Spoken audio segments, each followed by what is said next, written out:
କେଉଁ ବିଷୟ କଷ୍ଟପ୍ରଦ?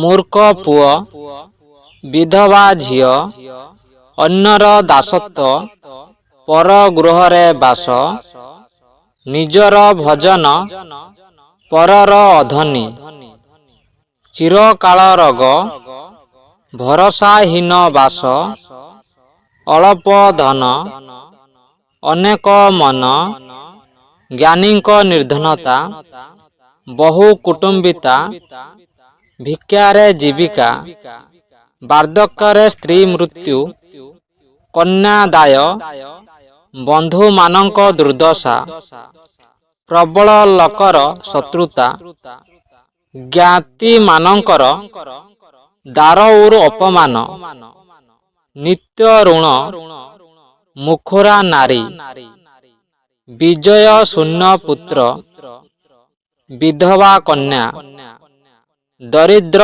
ଜାମାତା, କୃପଣ ମୁନିବ, ସତୀର ପତି ବିଚ୍ଛେଦ, ମାନି ଲୋକର ମାନଭଙ୍ଗ, ପ୍ରତିଷ୍ଠିତ ଅପବାଦ, ବିଦ୍ୱାନ୍ ବ୍ୟକ୍ତିର ପରାଜୟ, ବର୍ଷାରେ ବିଦେଶ ଗମନ, ଯୌବନର ଧନ ହୀନତା, ନବବିବାହିତା ପତ୍ନୀର ବିଚ୍ଛେଦ, ବନ୍ଧ୍ୟା ସ୍ତ୍ରୀ, ନିରକ୍ଷର ବନ୍ଧୁ, ଏମାନେ ଦୁଃଖ ଭୋଗ କରନ୍ତି। ଅଳପ ଚେଷ୍ଟା ମାଇପ ଖେଣ୍ଟା, ମଠୁଆ ବଳଦ ଯାହାର, ଯମପୁର ଯାଇକି ଫଳ ପାଇବ, ନିଇତି ମରଣ ତାହାର। ବରଷା ରାତି, ଶୀତ ପାହାନ୍ତି, ଦିପହରିଆ ଖରା, ଏତିକି ବେଳେ ଯେ ବାଡ଼ିକି ଗଲା, ଜାଣିଥା ଜୀଇ ଥାଉ ଥାଉ ମଲା।